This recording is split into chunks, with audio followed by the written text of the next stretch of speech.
Веста за дискриминација на Амбла Адемиот Гостивар, девојче со Даунов синдром, најде на остра осуда од јавноста. Реакцијата на нејзиниот татко Илир дека таа менувала оделенија или учела сама во посебна училница во основното училиште Единство, поради петиција на родителите на другите ученици, ги алармираше и институциите. Па така денес беше инициран состанок од општината за да се изнајде решение, но на него немаше представник од родителите кои се жалеле дека девојчето наводно е агресивно и пречело во наставата.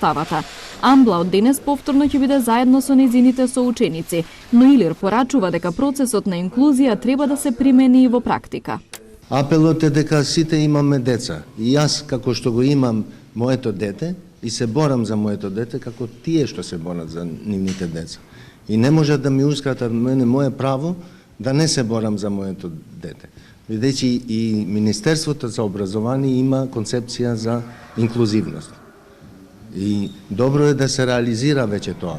Не е само да се декларира, туку во практика да се направи. Градоначалникот Арбен Таравари вели дека мора да се сензибилизира општеството за овие деца да не се чувствуваат различни. Алармот е добро и за целото општество. Сигурно ова не е единствен случај, сигурно постои некаде друго каде што не се кажува, нема некој и како смелост да го каже, меѓутоа убаво да се сензибилизира општеството и да бидеме ус овие деца и да им помогнеме да се осеќаат како сите други деца. И впрочем, тие се и како сите други деца. Веста дека Амбла се враќа меѓу соучениците ја објави на социјалните мрежи министерот за образование Јетон Шакири. Тој напиша дека посакува ваквите ситуации да не се повторуваат и дека мора да продолжиме да даваме придонес кон подигнувањето на свеста за децата со попреченост и дека тие заслужуваат еднаков пристап до квалитетно образование како и сите други. Според Хелснишкиот комитет, проблемот е во возрастните полни со предрасуди, а не во малата Амбла.